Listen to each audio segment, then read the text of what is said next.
Welcome to Fortress on a Hill. I'm Henry. This is episode 27. Today, Danny and I present part one of our sit down with Scott Horton, host of Anti-War Radio on KPFK 90.7 FM in Los Angeles, also known by its podcast name, The Scott Horton Show. Scott has hosted Anti-War Radio since 2003 and has done in excess of 4,800 interviews with war correspondents of all stripes. His book, Fool's Errand, Time to End a War in Afghanistan, is an amazing collection on the history of the war in Afghanistan, how presidential decisions from Carter to Trump have destroyed the greater Middle East, and how the American people were deceived by their leaders about both the premise of the war and the actual history of it, which is now just past its 17th anniversary.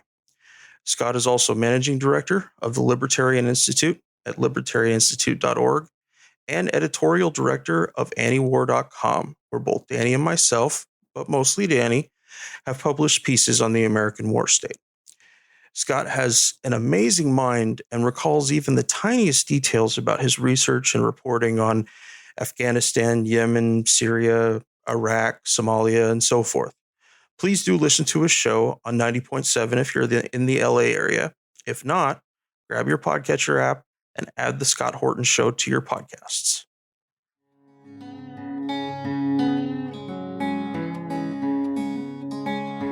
Rifle upon my shoulder and a rucksack on my back. Bullets, shells and shrapnel, and a hellhound on my track. When I made it to my home place, I found triumph of the will. Where once lay a shining city, stood a fortress on a hill.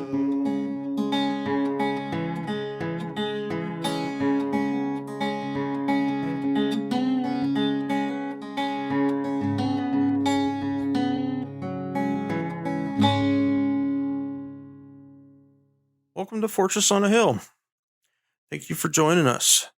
For those new to the show, Danny and I are two progressive veterans who take the military and veteran stories of the day and add some much needed context.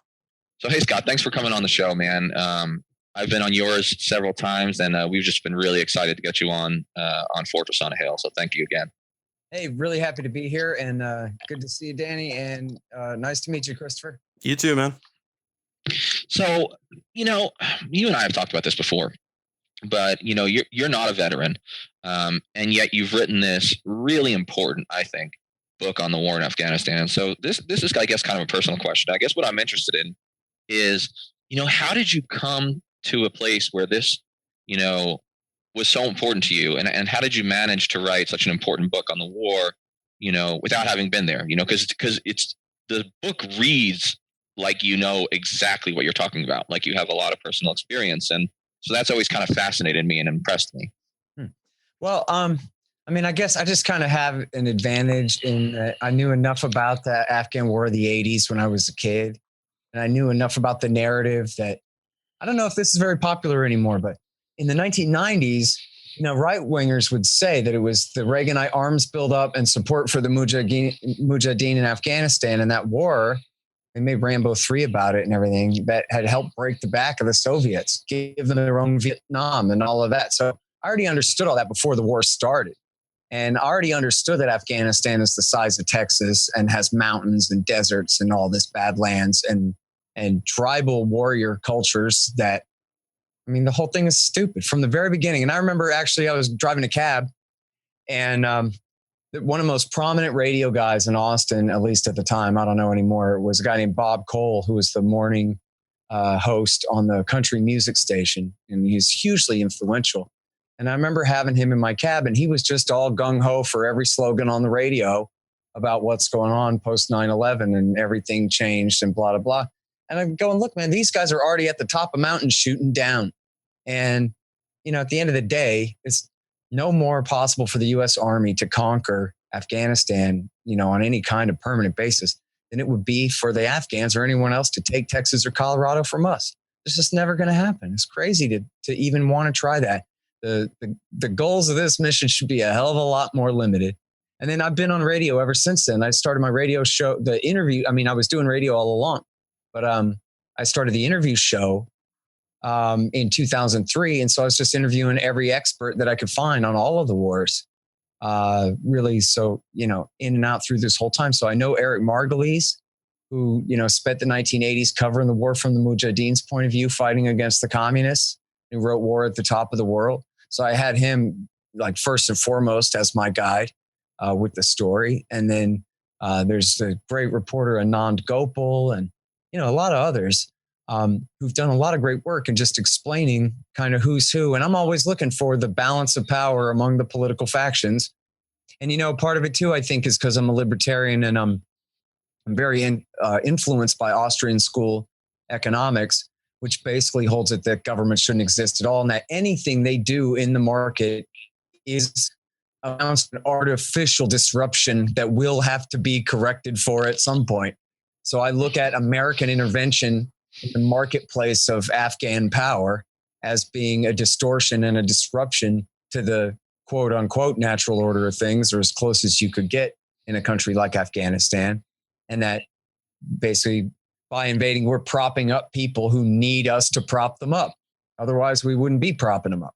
And so that creates a situation where, we end up having to stay. And I guess I also had it to contrast with Iraq War II, where as ham-handed as the whole damn thing was, made sense at the end of the day. It purely not made sense, but it was just mathematically, it was a thing that since we're fighting on the side of the Shiite supermajority against the Sunni minority, the Kurds basically sitting it out, but fighting against the Sunni Arab minority, that's going to work, right? Like at some point, the Shia are going to win. They're going to take Baghdad and the Shia will be pissed, but that's all they'll be able to be. But in Afghanistan, you just don't have that. In Afghanistan, the war is against the Pashtuns, and they're the single largest ethnic group in the country, 40%, the plurality of the country. And so we're trying to foist a minority coalition government on the plurality of the country that likes to fight, or at least would much rather fight than submit anyway.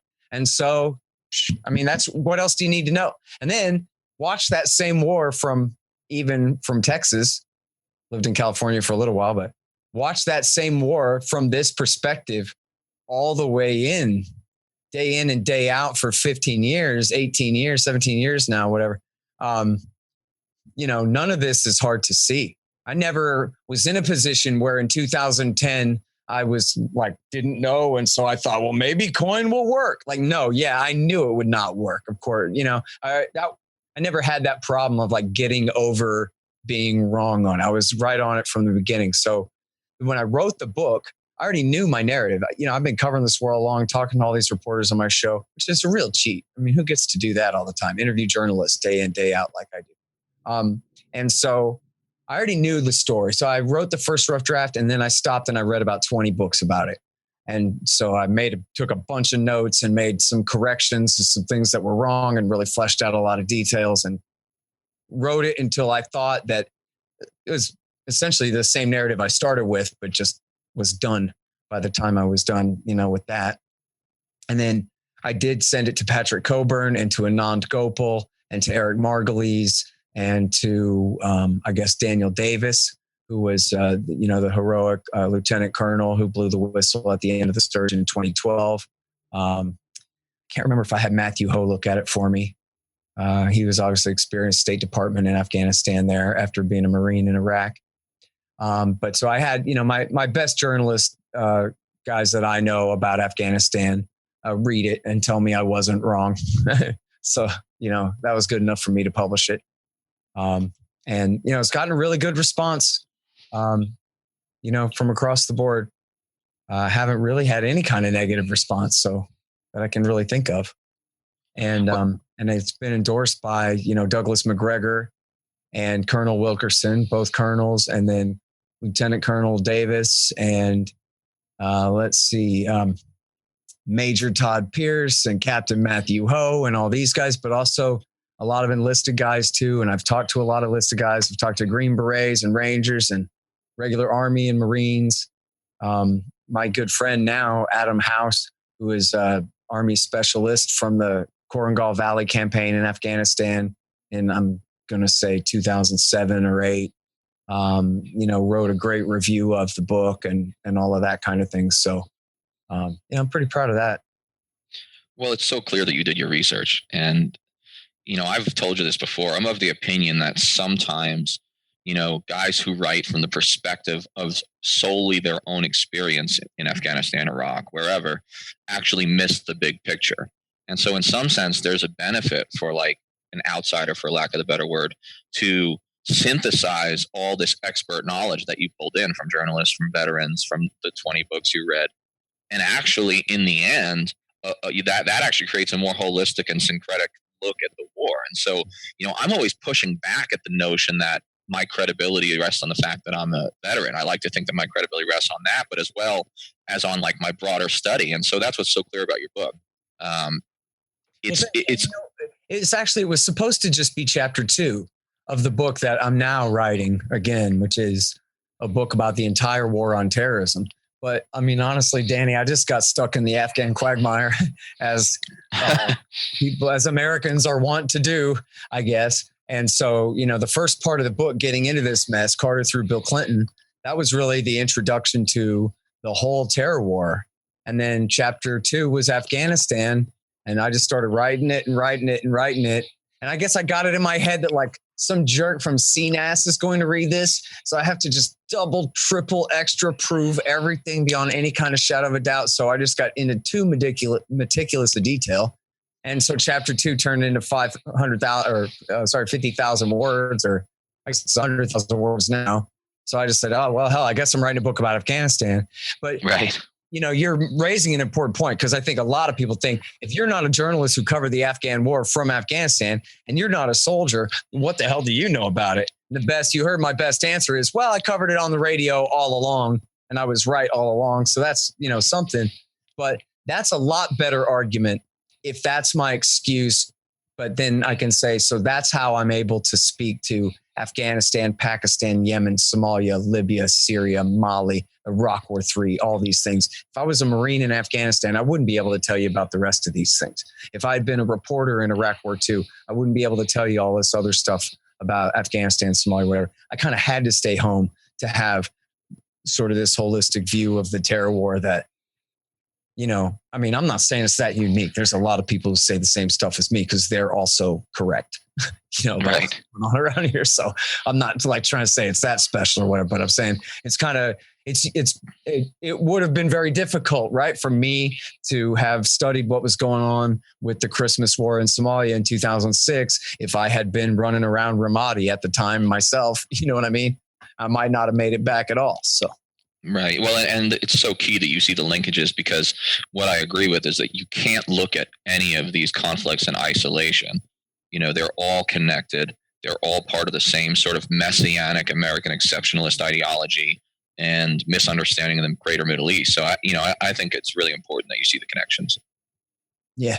Well, that's the whole thing. I actually just finished interviewing Stephen Walt.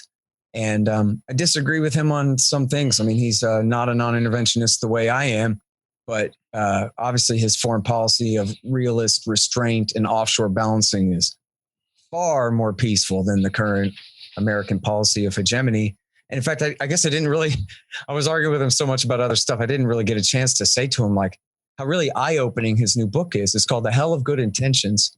And it's so eye-opening in just the very frank manner in which he speaks about American grand strategy, that like it's absolutely beyond controversy that, we didn't have to do this.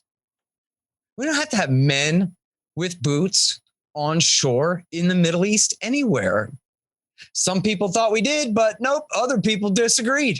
We can have a policy where we just have aircraft carriers and we just make sure that no one country in the Middle East dominates all of the rest of them, which is easy since none of them have the capability of doing so anyway.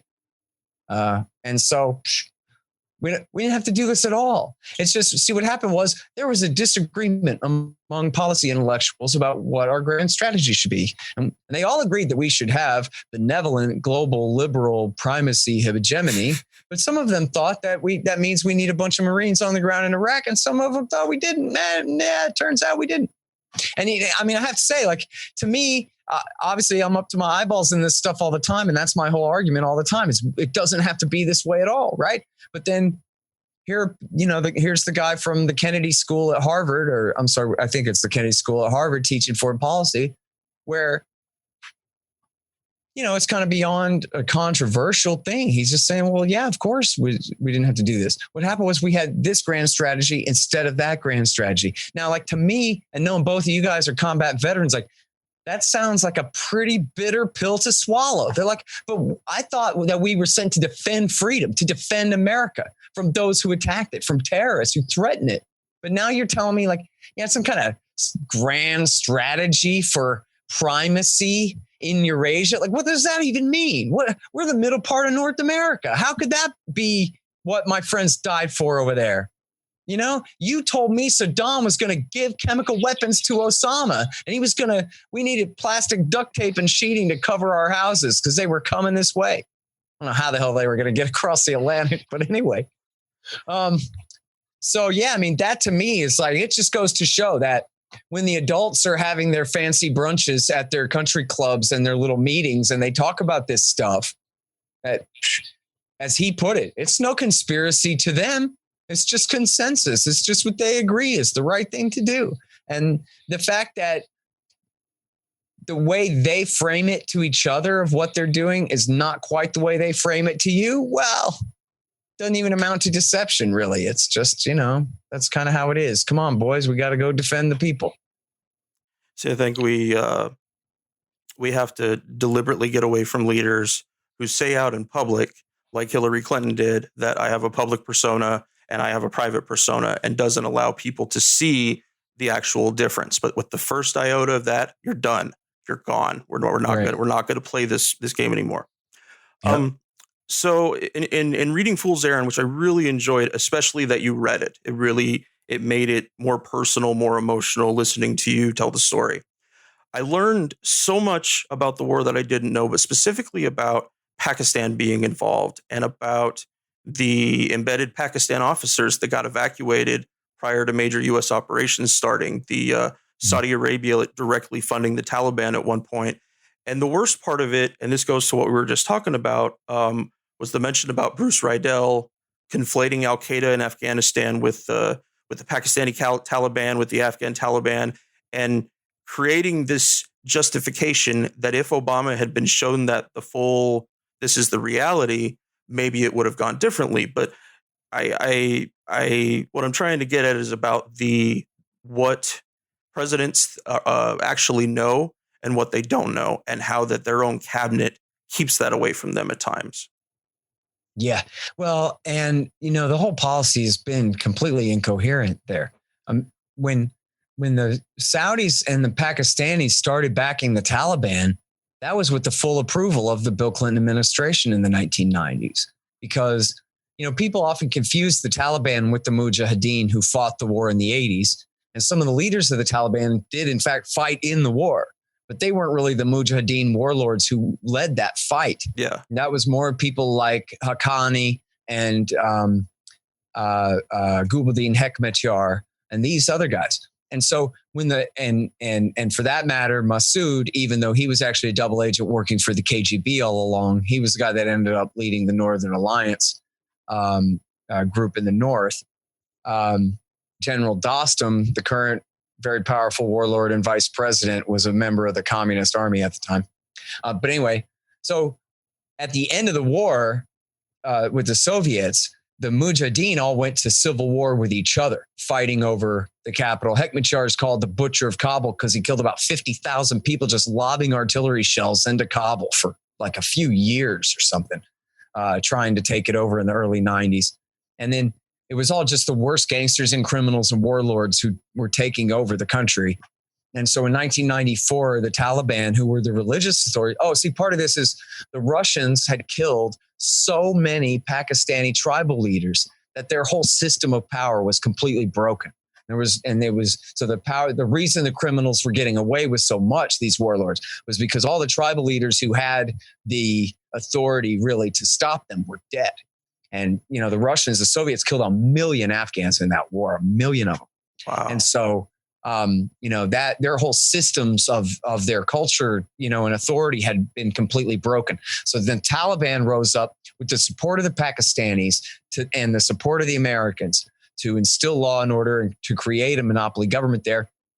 And even when there was an opportunity for negotiations, the Americans preferred that the Taliban not negotiate and that they go ahead and win the war, defeat Massoud and the Northern Alliance, and consolidate power over the entire country and create stability so that they could build their pipeline from Turkmenistan down to the port of Karachi, is what they wanted to do to spite the Russians, which they blatantly said was all about spiting the Russians, taking the oil out of the Caspian Basin there. And then, of course, that deal fell apart and the Taliban backed Brightus. And, Eric Margulies says it was bin Laden that convinced the Taliban to pick Brightus, the, I think, Argentine company, to build the pipeline instead of Unocal. And so that, had begun to cause their problems.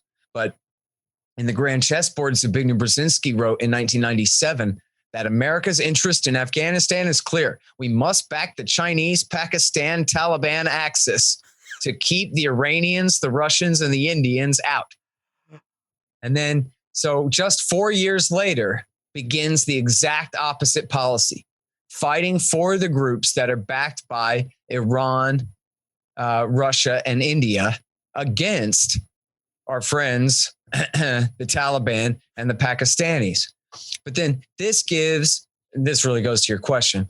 This is why the Pakistanis have this huge incentive to back the Afghan Taliban resistance against their allies, the Americans, in Afghanistan.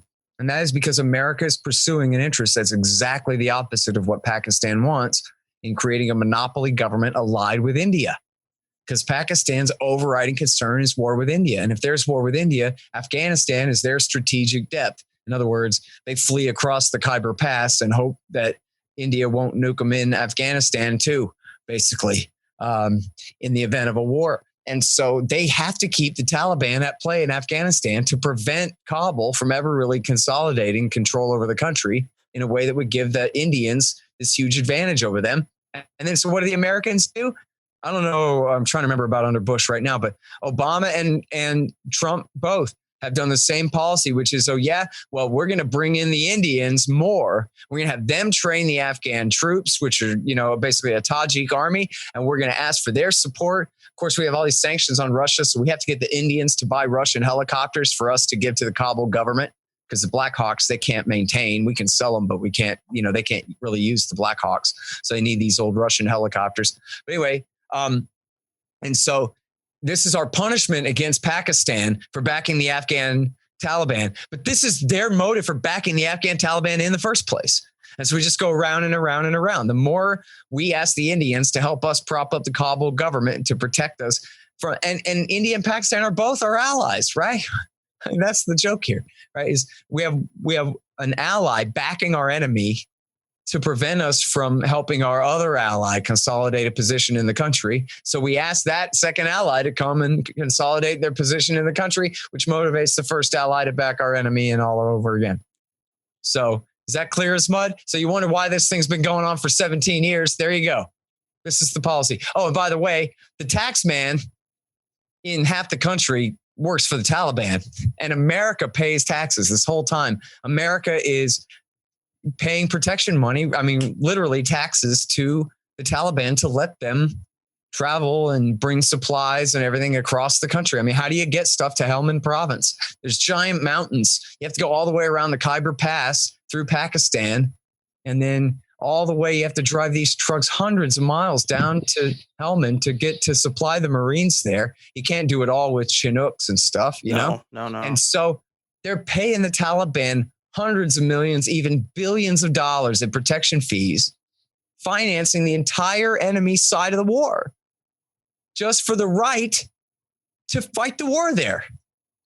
we'll pay you guys to let us fight you in Helmand. I guess we'll pay you more than what you need to keep us at bay. We didn't pay enough for them not to try to attack the senior commander in country. So right. It changes nothing. It's all this stupid fucking circular logic. Yeah. It's absolutely insane. And one of the stories in the book is, and this is the kind of thing that like sounds like anti-war propaganda or like something that's just too perfectly horrible to be true. But one of these friendly fire attacks, at least, was the sex slave of a local police chief who murdered 3 Marines who were working out. They were in Kandahar City at, a base near Kandahar City, I guess. They were working out in the gym. And this boy is, I think, under 15 years old. He's the kidnapped, tortured, raped sex slave of the local police chief that those Marines' mission was installing in power over those people. And he shot them in the back and killed them. And like, seriously, the dad of those kids who said, all right, go out there and do me proud, son. Like, that's what they get.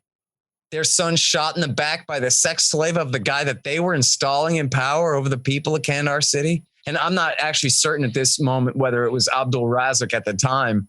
I don't think it was Razak's sex slave. I think it was somebody else. But anyway, I mean, and this kind of thing, the insider attacks, I mean, as you guys know, are against the Afghan police as well. I mean, they get it, in at least, and their soldiers, and inside the ANA, they get it in higher numbers than the Americans just because of access. I'm sure there's ones we haven't even heard about. Yeah. I mean, and just think of the disgrace of that's the mission. Pashtun culture has a real problem with that kind of thing, but it's certainly beyond the Americans' ability to fix. Not that they're trying to fix it. Their explicit orders are to ignore it and to be accomplices. Yeah. And I'm thinking, that's probably not right. And that maybe if that's the mission, maybe it's better to have called this thing off a long time ago. Yeah, how's all that for American values, right? We're fighting for pederasty that we have to ignore by official orders. It's absolutely insane. I was invited to a bocce baz party early on in my tour by the local regulars, and I had to have my interpreter explain to me that it was about buggery of children while high on hash. And you're right. I mean, what do you say to the parent of those 3 Marines, right? What do you say to the parent of anyone who's dying in Afghanistan now? Which sort of brings me to my next question, which is, maybe it sounds obvious, but you have some expertise on this. And how do you sort of see or frame the current situation in Afghanistan? Like, where are we at? What is the status of that war? And like, what do people need to know? Well, man, I think if we had a stalemate, that would be an improvement. I mean, it seems to me like the momentum is absolutely on the side of the Taliban-based insurgency, I guess it's fair to call it. The Pashtun-based insurgency there, led by remnants of the former Taliban government. They rule more than half the country, in the daytime, and even more than that at night, they say. Revised numbers have been printed recently, even in the New York Times, that like, hey, here's what the DOD says. Here's the reality of the situation. And they refrain mostly from seizing the provincial capitals because that will get the B-1 bombers call out on them if they really seize these massive fixed positions at provincial capitals. They rule the entire countryside, dispersed out there, especially in the south and east, but making more and more gains. There are some Pashtun populations up in the north from previous eras of relocations and so forth. And so, they've even, as we've seen in Kunduz numerous times, where they've seized the city for a couple of weeks at a time and then did a bunch of damage and turned around and fled again. Saw major, and we talked about this, Danny, on the show, the major Tet Offensive type strike on the capital city of the Ghazni province, where they held it for about a week just to prove that they could. This is, I guess you correct me if I'm wrong. I think the next real major population center south of Kabul there. Right. There's no security in Kabul whatsoever. I mean, our guys take helicopters to go a quarter of the way across town and this kind of thing. They don't even do trucks and convoys to even go across the street. You got to get in a tank to go anywhere, this kind of thing. Armored personnel carriers to do anything, go anywhere. And that's in the capital city. You have Gulbuddin Hekmatyar, the warlord we were talking about a minute ago. came with his group, Hizb Islami, that had been fighting alongside Haqqani and the Taliban and the Afghan Taliban against the U.S. this whole time. Well, he made peace a couple of years ago, year and a half ago, I guess, and came in from the cold. But part of the deal was he gets to keep his militia, 20,000 men. And they're now sitting in the middle of Kabul with his own private, armed force there in competition with the aforementioned General Dostum, the former communist general who now is the vice president, former defense minister, the guy that committed the Afghan massacre where he murdered all those alleged Taliban in the fall of 2001 under the watchful eye of American Green Berets. So the government there costs the international community, meaning mostly the American taxpayer, picks up the absolute lion's share, like 90-something% of the cost of the Afghan government. So without U.S. support, it would cease to exist almost instantaneously. The Army's attrition rates and casualty numbers have just gotten worse and worse over the past couple of years. They've just classified them because they don't want you to know how bad it's getting for the Afghan National Army. Our guys can't train them because they shoot our guys in the back. And so our guys have to, stay at further distance and makes their job that much more ineffectual in terms of creating a national army, which is far past even the possibility of success, proven by now repeatedly. And so, the question is, I guess, if the Americans left now, would the Taliban sack Kabul and take over the whole country all the way up to the Uzbek border and the rest of this and say, create their, truly recreate the Islamic Emirate of Afghanistan as it was? Or would they be willing to settle for autonomy? I mean, I guess if it was me, I would just say get all the troops out immediately and hope for the best. But I guess if there's to be a basis for peace negotiations, it seems to me that rather than saying, hey, become a political party and join the government, which could really I don't see how that's workable at all without the Taliban just completely taking over. I mean, that's not even a Trojan horse. That's just doing it to yourself. It seems to me like the best thing to do would just be to say, listen, you already own the South and the East, so let's just call it autonomous Pashtunistan and all be friends. And so you can be the dominant force in the area where you already obviously are, but just don't march on Kabul. And don't march on and take over the predominantly Tajik and Uzbek and Hazara parts of the country where people would rather have independence from you. And since they're that divided by sect, and since the sects are that divided by territory, I said earlier there are some exceptions, but still, then why not go ahead and have, not split the country up into new countries, but just recognize the autonomy and just call time out and call a truce more or less where the lines are now, which seem to me to represent more or less, the correct power lines. I'm not saying that the particular Tajiks and Uzbeks and Hazaras that are in power would be the ones that were in power if America was out of the picture. That's who they would come up with for their own leaders, or if they would have a choice or what, I don't know. But certainly they would probably prefer to have their own armed security forces from among their own people and their own autonomy. And that to me would be like the best way to try to avoid further civil war. But honestly, and as I say it in my book, one, I don't expect the Americans to ever be willing to negotiate in good faith and deal with the Taliban and say, fine, we're leaving Bagram Air Base. You guys can have it. They're just never going to do that. I just can't see them really being willing to give in to any specific Taliban demand, such as get the hell out of the country before we promise anything or whatever kind of thing. So my answer to that is just leave. Don't negotiate with them. Don't lose face by giving in to them on anything specific. Just go. And then hope that the Afghan government that's been propped up, such as it is and such as it truly represents the people of the north of the country, that that they'll be able to hang on to at least their own territory. Maybe we could encourage our friends, the Pakistanis, to encourage the Taliban to restrain themselves. I mean, after all, look at how much trouble Kabul has had ruling Pashtunistan this whole time. Look how much trouble the Taliban had trying to take over the non-Pashtun parts of the country back in the 90s. Why not just leave each other the hell alone? Devolve and decentralize power seems to me to be the only solution, but it's one that I don't think any side really wants, right? Just because I think it's wise.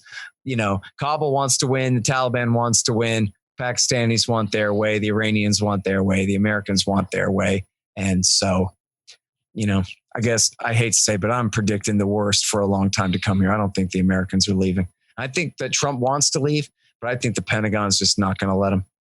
And as Larry Wilkerson said on the show, this is all about China.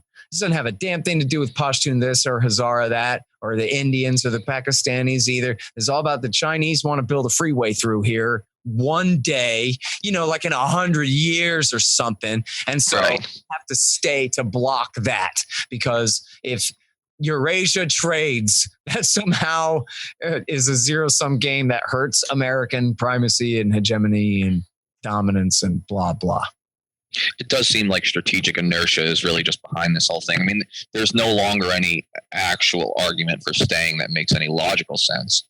You've kind of already answered my next question, which was going to be, predictions for the future. And it sounds like you agree with me in the sense that, Afghanistan has never really been an effective entity ruled from the center. It's always had a lot of de-evolution, autonomy for the tribes. The only way Afghanistan has ever been viable in its past has either been through massive dictatorial conquest or just decentralization. And so the idea that we were ever going to be able to put a Tajik-dominated government in Kabul that was going to somehow have legitimacy in the south and the east was always a fantasy.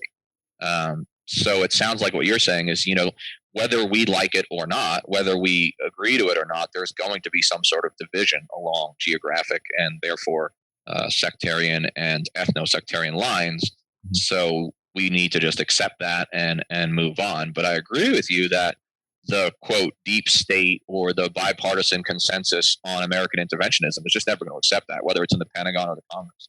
Yeah. Well, and also, I want to be clear that I really am not optimistic. In other words, remember the housing bubble? Well, there's basically a power bubble in Kabul, and there's a correction coming. When American paper money and American military force stop propping up that bubble, then it's going to come down really hard. And I don't ever want to impugn the best of motives. Clearly, the Taliban and the Pashtun resistance have, a defensive argument on their side. But I don't want to give them any better credit than that. They're absolute war criminals in the way that they attack civilians and use terrorist attacks and indiscriminate attacks against innocent people in order to have their way. And, again, just because I think it's a good idea, I don't expect that they'll leave well enough alone. I think, why not predict the worst? Because it's probably likely that they would try to march on Kabul and they just might take it. But you know what? That's George W. Bush's fault. He didn't have to have a war with this insurgency at all. And that's one of the most important points of the book, is that the Taliban surrendered. Saddam Hussein back in 91 was famous for this phrase: "This will be the mother of all battles. We will never surrender," blah. Mullah Omar didn't talk like that. Mullah Omar was like, "Hey, you got me." Once the Air Force evaporated the first few troop divisions of his infantry, which he didn't have much in the first place, they were done. They were cooked. That was it. Guys out on an open field being, J-damned right out of existence within a couple of weeks of the war beginning. And the Taliban just said, all right, well, our goose is cooked. That's it.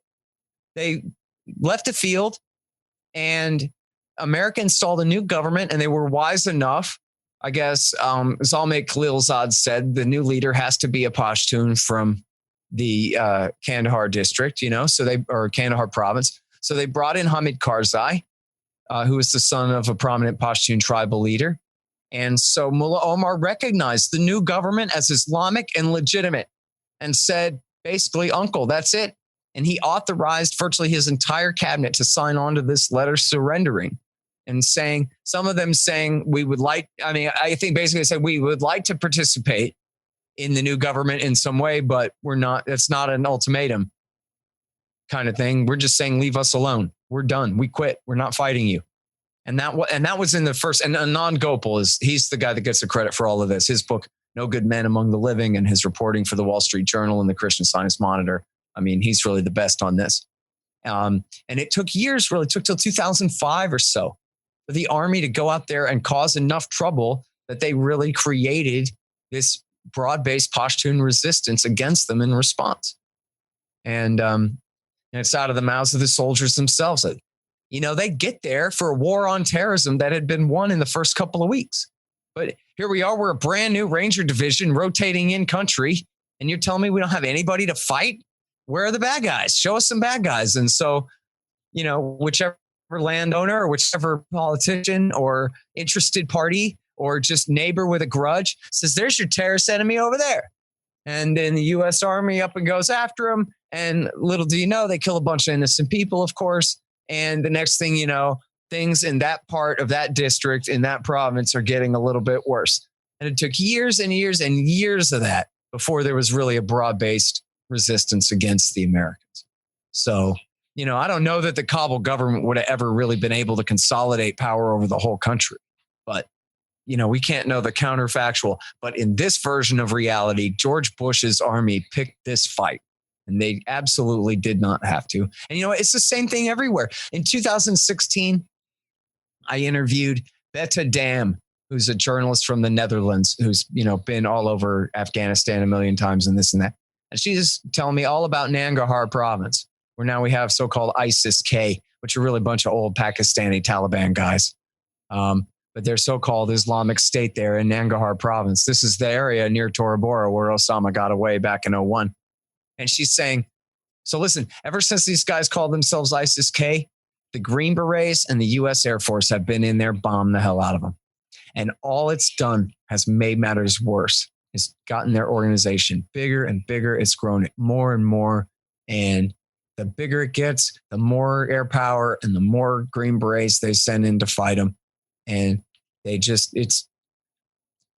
don't want to understand. The commanders don't want to see that what they're really doing is just, watering the grass with blood, basically, and then mowing it, and then watering it with blood again, and then mowing it again.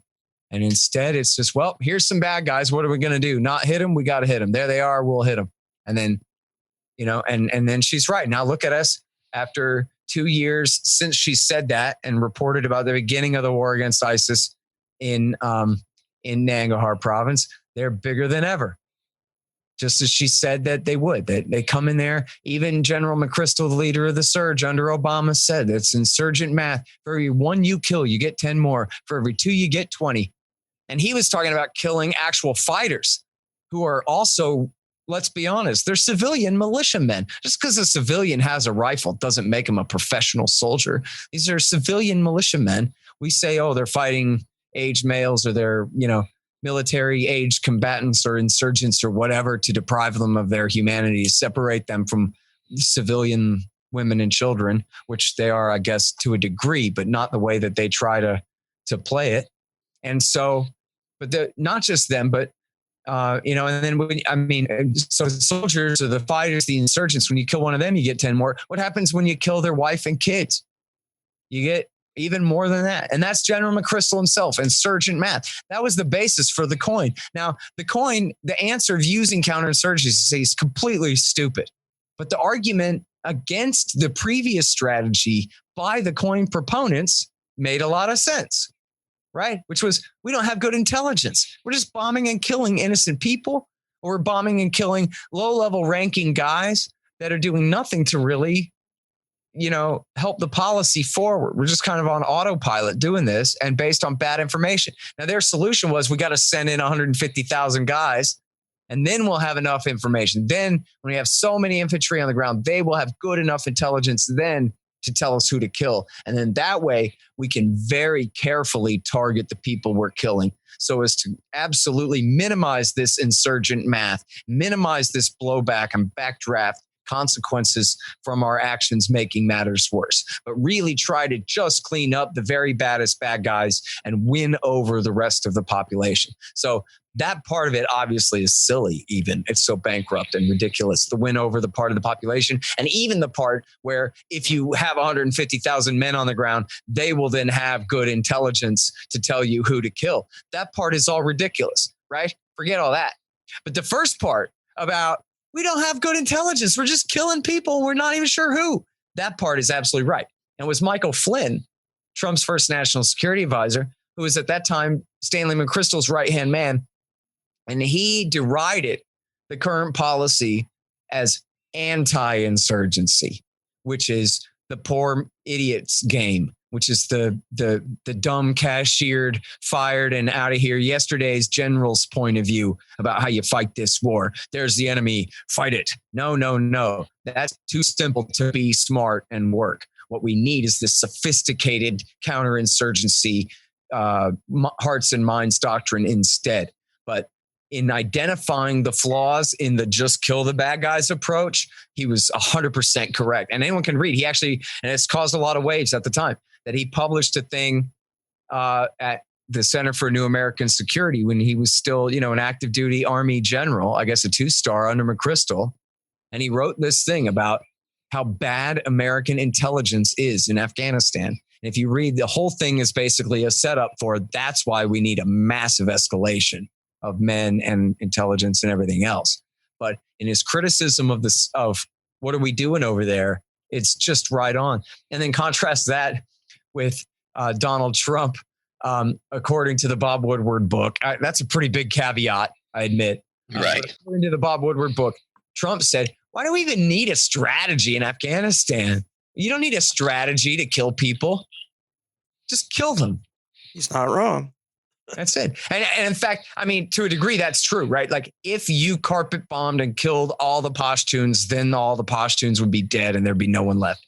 If you used H-bombs or if you just used full-scale B-52 carpet bombing campaigns and erased their cities from the map and created desolation, you could call it peace. That's the only way to do it. And I don't really believe Trump would, I guess if they told him that's what we have to do, I guess he'd go along. But I don't think he really wants to do that because I don't think he cares enough either way. But that's his view of war. And I think that is really a really dangerous portent. That forget any of this sophisticated Mike Flynn junk, as bad as it is. His idea of winning a war is you kill them all until they scream uncle. That's it. And, that's the level of violence that we haven't seen from the Americans on an outright basis since Vietnam. Yeah, that's right. I mean, there's a hell of a long, slow grind in Iraq. I don't want to play that down, but I think you understand what I mean. Absolutely. And you mentioned the phrase mowing the grass. And of course, that's typically used by Israel and the Palestinian territories. And I can't help but wonder if the United States is beginning to conduct a foreign policy on a macro scale, which is very comparable to the long-running Israeli forever war at the micro scale in the Palestinian territories. And if my hypothesis is correct, that is very disturbing because it is a formula for forever war because the Israelis have been doing it for 50 years and it hadn't worked yet. Yeah. Well, I'll tell you, it's worse than that, honestly, Danny, because, whenever I try to give a speech about this, not about Afghanistan, but like the broader terror war, I always want to focus on this. And, I only just reread this article the other day for the first time in a few years. And boy, was I right about what an important article this is. It's called The Redirection by Seymour Hersh. And it came out in 2007 in the New Yorker. And what it says is that the Bush government realized that, man, we really screwed up. And Paul Wolfowitz was wrong. We don't have total dominance over the Shia. They kind of are calling the shots and we're along for their ride and they're closer in bed with Iran. And man, the king of Saudi is furious at us. And we know this from the WikiLeaks, right? Where the king is reading Cheney, the Riot Act, and saying you gave Iraq to Iran on a golden platter. They have the same idiom as us, but they say golden instead of silver. Who would have guessed, right? But anyway, so they decide we have to make up for that. And this was a big part of the awakening and the concerned local citizens and all of that, where they started tilting back toward the Sunnis, even in the middle of the war, where they're still actually in the process of helping the Shiites finish the the sectarian cleansing campaign in Baghdad. They're already turning back against them again and figuring out how do we appease the Saudis. As you wrote about, Danny, just the other week, the Saudis were backing the Sunni, our allies, the Saudis were backing the Sunni-based insurgency against the American pro-Shiite war there that whole time. So now it's 2006 is time, and 7, time for the awakening and the surge. And they're also, now see, this is the key, right? I should always build this in here. The 9/11 hijackers were all from countries that we're friends with. That's why they attacked us, is they hate us because we were too close to their governments. We supported their governments that they wanted to revolt against and couldn't because we hold their governments up. They were not from Iran, Iraq, and Syria, right? So when George Bush accidentally, because he did accidentally, I mean, the war was on purpose, but the result of empowering Iran, rather than empowering the Iraqi Shia to have all this influence over Iran, like Wolfowitz promised, instead, the Iranians had all this influence over the Shia of Iraq, who now, because of Bush, held the entire capital city and all of this. So how do we make this up to the Saudis? We tilt back towards Saudi power in the region and try to limit the results of what we've just done with empowering the so-called Iranian crescent, the Shiite crescent of Iranian power there, by including Iraq in it. And so how do we do that? We tilt back toward the Saudis in Lebanon and in Syria. But what does that mean? Right? It's not like Saudis sent a land army to invade. They don't really have much of one because they're afraid it would overthrow them if they did. And so that means that we started backing Al-Qaeda fighters. That George Bush, just 5 years into the war on terrorism, endorsed a deliberate policy of backing bin Ladenite groups in Lebanon and in Syria. And then Hirsch wrote another article called Preparing the Battlefield, where it's basically the second half of the same piece, that the U.S. was also backing PJAK, a Kurdish group, basically like the PKK and the YPG. Well, the Iranian version of that is the PJAK. They're also supporting them and supporting a group called Jandala, which is doing horrific terrorist attacks inside Iran, including kidnapping generals and cutting their heads off and bombing buses full of military officers. Can you imagine a bus full of American military officers was bombed on some campus in Virginia somewhere or something like that? The holy hell that would rain down. And this is the kind of thing that the Americans were doing already in the Bush administration. The redirection. Oops, we just fought this whole damn war for the Ayatollah Khamenei and his friends. Now we got to appease the Saudi king by doing everything we can to back Sunni interests instead. And that means right then and there, on the face of it, from the very beginning, committing high treason against the American people and the American Constitution and backing the only enemies the American people had. It's like the way you frame, because they hate Iran more. So the way you frame it is almost like how horrible it is when they're fighting against these guys. They only make them more and more powerful. But it's worse than that, because already now back 12 years ago, they decided that they like the American people's enemies more than they enough that they'll commit treason to support them against Iran and their interests. And so this is what, first of all, I mean, Gaddafi wasn't really friends with Iran, but he always hated the Saudis and demonized the Saudis and made fun of the Saudis and their robes and their corruption and all this stuff. So they had it in for him. So that was part of the Saudi policy. And then, of course, this is now Obama years. They moved it on to Syria. And as Obama explained to Jeffrey Goldberg in The Atlantic, that's right, Jeffrey Goldberg, if we get rid of Assad, that'll help take Iran down a peg. And I don't think they discussed that immediately right in that paragraph, but clearly the subtext is the redirection. The subtext is, ever since George Bush Jr. gave Baghdad to Tehran's best friends, now we're looking for consolation prizes. We can't restart Iraq War II and fight the other way and have the army and the Marines help the Sunnis kick all the Shia out of Baghdad now. It's too late for that. So now, but we could bring Iran down a peg by getting rid of Assad. This was part of the Israeli neocon clean break program all along. Assad helps Iran back Hezbollah. In fact, at least that part of it makes sense, right? Because if you read the clean break strategy from 96, they say, oh no, Syria helps Iran back Hezbollah. So we should focus on getting rid of Saddam Hussein in Iraq. Huh? Which, of course, only achieved the opposite of what they wanted in empowering that exact same Iranian Shiite alliance against Israel, the country that they put before America. So And it was written by Richard Pearl and David Wormser for Benjamin Netanyahu in 1996. Clean break. So that's the policy now. And so we see this also in Yemen, of course, where the Saudis launch a war. They don't have a land army. Their land army are this Islam faction, which are basically the Muslim Brotherhood, but during wartime, they're basically Al-Qaeda and Al-Qaeda in the Arabian Peninsula. And so we have had a drone war, a CIA drone war against Al-Qaeda in the Arabian Peninsula since 2009, and Trump even doubled it. I'm sure that this is true, that Trump told the military and the CIA, these Al-Qaeda guys in Yemen, kill them. But at the same time, we're fighting the war for them. Saudi and the United Arab Emirates are using the Al-Qaeda and the Islamic State fighters on the ground in Yemen in their war against the Houthis that America backs and supports. That wouldn't be possible at all without us. And in fact, our war against the Houthis is a hell of a lot more than our war against their enemies, Al-Qaeda. This war from the very beginning has been another war, just like in Syria, another war directly on behalf. You know, when George Bush gave Western Iraq to Osama and Zarqawi, I mean, that was a huge, bad consequence of his decision to start that war. That's not what he intended to do. Rally this massive Sunni insurgency that then would let, Zarqawi and his suicide bombers take the forefront of this thing and cause such chaos. And that was the worst screw up ever, but it was legit. And it was a premeditated murder plot to invade the country. I'm not trying to acquit the man for the war, but I'm trying to just say the treasonous aspect of the war is really just in effect.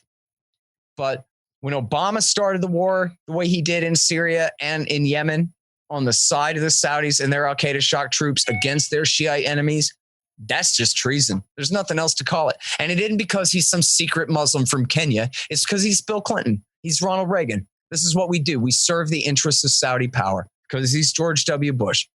We serve the interests of Saudi power in the region. And if Iraq War II empowered Iran, then we owe Saudi even more. And we better appease them even more. We better do everything they can. And if that means, suicide bombers get U.S. taxpayer money, then that's just the way it is. Al-Qaeda guys, bin Ladenites.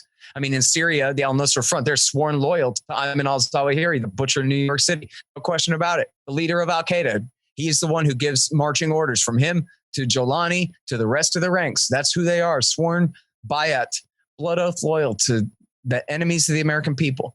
And, I interviewed Nasser Arabi, who's this great journalist from Sana'a, Yemen, the other day. And I says to him, well, look, I mean, the reports are that America's escalated the strikes against AQAP at the same time that they're fighting the Houthis. So at least there's that or something, whatever my question was. And he's laughing and like, yeah, no, that's not right. Because if the Americans are attacking Al-Qaeda, they're attacking the UAE's army. The Al-Qaeda guys are in the UAE's mercenary foot soldier army on the ground fighting in southern Yemen right now. And you're telling me that the Marines and the CIA are Special Operations Forces and CIA are targeting and attacking these guys when they're marching in ranks with the UAE's forces? I don't think so. America's war against, which again is bad enough and which is counterproductive already, which only grows Al-Qaeda even more anyway. But this isn't the war against them. This is the war for them. And they're under American protection now, again. And Trump has continued this thing, for now 2 years. So. Well, you're describing an utterly counterproductive U.S. foreign policy that appears to me to be a formula for forever war. And I sometimes wonder, we just celebrated the 17th anniversary of Afghanistan. I can't help but wonder if we're going to celebrate the 25th, because I don't see any indicators that American policy is going to notably change anytime soon. Yeah. I mean, I hate to say, I think you're right about that. And you know what? So here's something that's interesting to me to try to bring up to you. Christopher, I know less about your politics, so I'll just pick on Danny. It's all good. We're already friends too. I already knew this all along anyway, but it's sort of more crystallized in my view recently. And that is that as bad as we need good leftists to attack the liberals from the left and try to force them to be anti-war. And we do see Democrats in the House and the Senate who, for example, are good on Libya on Yemen right now. And that's because of leftist pressure against them. And it's hugely important. So I don't want to dismiss that. It is what it is. And it's huge.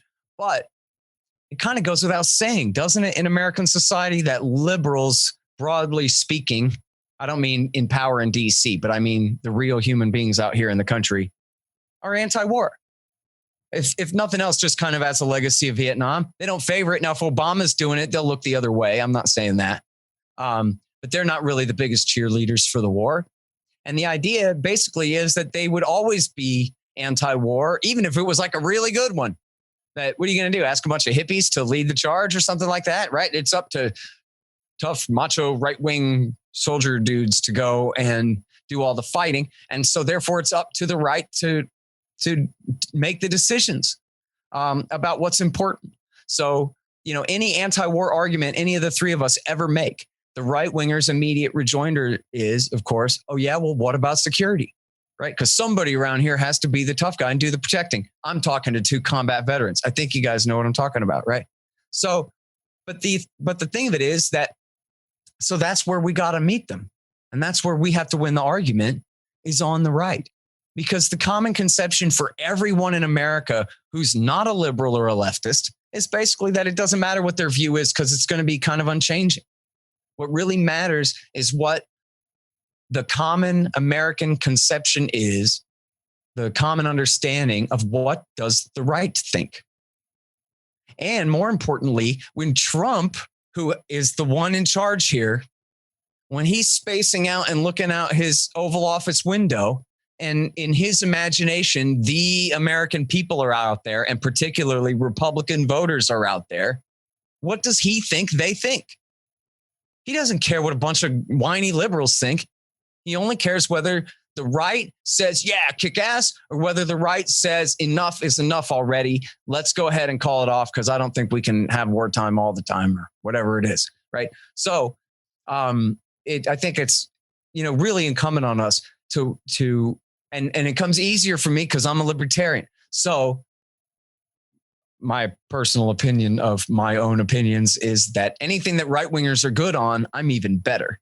And anything that left-wingers are good on, I'm even better. And the things that y'all are bad on, I'm way better, right? But so I can always attack the right from the right. That ultimately, this grand strategy of global dominance is kind of a liberal sociology project gone mad. There's nothing conservative about it. It doesn't protect American interests. It doesn't protect American power. Really, it is at the expense of American power and influence, if that's your concern. It's at the expense of soldiers' lives. It's at the expense of trillions of dollars. And as Donald Trump would say, what do we get out of it? A totalitarian, lawless police state, a $21 trillion national debt. So who supports the war? Who supports the war? Like upper middle class business owners, professionals, doctors and dentists and homeowners and boat owners and people who feel like this system is for them.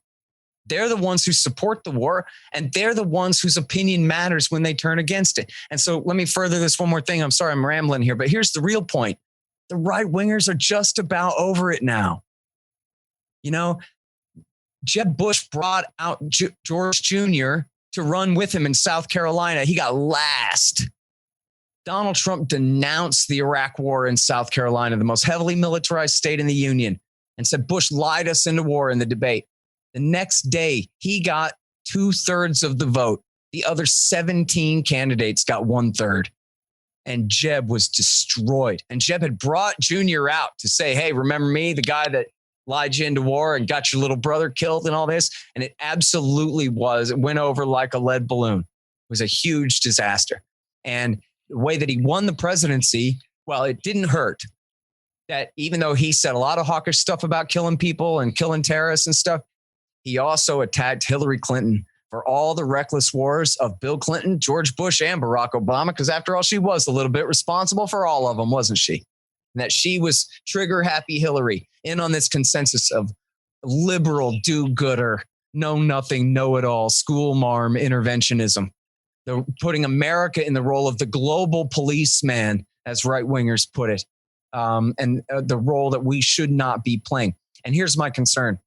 I think that, and Danny, I'm picking on you because Christopher, I don't know you as well, that when you have such a comparative advantage as even active duty at this point, combat veteran, and all of your experience in Iraq War II and in Afghanistan, when you come out with all this socialist stuff about welfare programs and global warming and all of this stuff, you're basically ceding all of your macho away. What you're saying is, I used to be a soldier. Now I'm a hippie.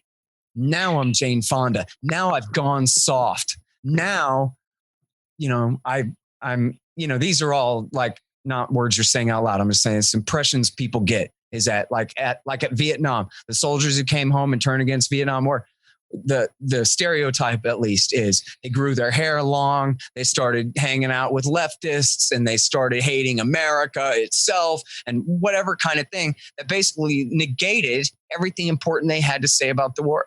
And in fact, look at, and I'll make it not so personal, look at Veterans for Peace, a huge number of whom are even combat veterans as well. Right? Thousands of members across the country. And yet right there on their logo is the word peace, which means, yeah, right, you're hopeful, but welcome to the real world. You can dismiss that immediately, right? If you're anyone to the right of anything, you dismiss that immediately. And then it has a big dove. Like, yeah, right. You know what? One day when Jesus comes back, then we'll all rub butts in fields of flowers and there'll be doves flying everywhere and it'll be great. But until then, the tough guys have to take care of our security needs. And so you have this entire organization, Veterans for Peace, who have ceded away all of their macho by proclaiming that they're a bunch of leftists, by proclaiming that it isn't just this war or the wars, the 20th century terror wars, the American empire overseas, but it's the entire American system. They want to see it replaced with communism.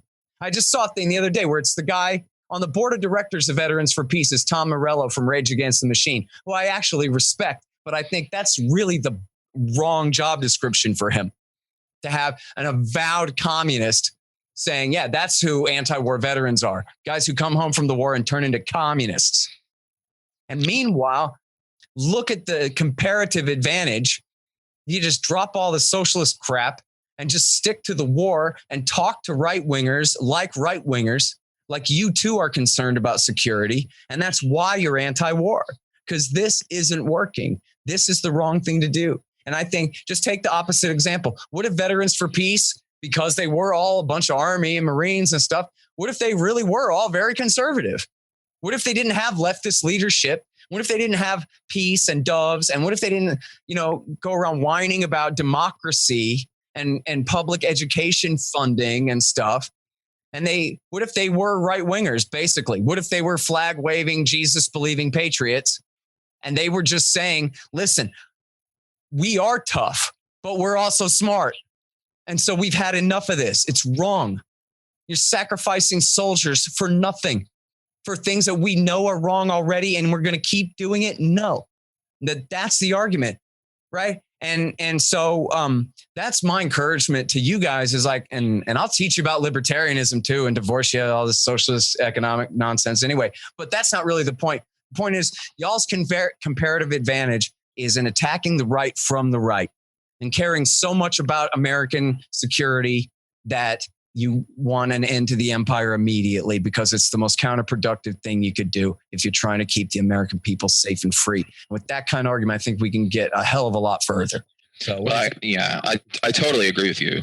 I totally agree with you about that. I mean, certainly I can't divorce myself from my own political points of view, but I do try to focus my writing on foreign policy. And I do try to focus on the things that I really know about, precisely because of what you're saying. That's why I've done work for Defense Priorities. That's why I write on a lot of libertarian websites. And I often leave most of my domestic policies aside because really what we need is an alliance between the left and the libertarian right on foreign policy. There needs to be, I have to be careful that people don't just dismiss me out of hand, as you've mentioned. And the way I try to do that is to stay in my lane and to focus on, the absurdity of American foreign policy.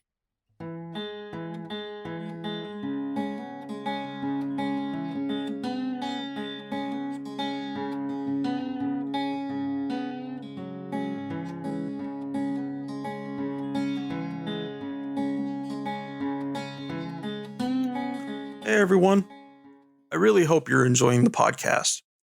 But truth be told, I need your help. No, I don't need you to move a couch or borrow a leaf blower. No, I need you to hit pause on your podcasting app right now and share this episode with somebody you know, somebody who you might think might be receptive to it. It could be a friend or relative who's considering joining the military, or a veteran you know who might be interested in hearing a little more truth in their news about military and veterans. We rely on you all to help us reach as many people as possible. So please hit that pause button right now and share this episode with somebody. Sharing all done? Good? Okay, good deal. I know Uncle Al will cuss a lot listening to the episode, but he'll appreciate it when the cursing stops. Now I want to mention something about Patreon. We are always in the market for more Patreon supporters.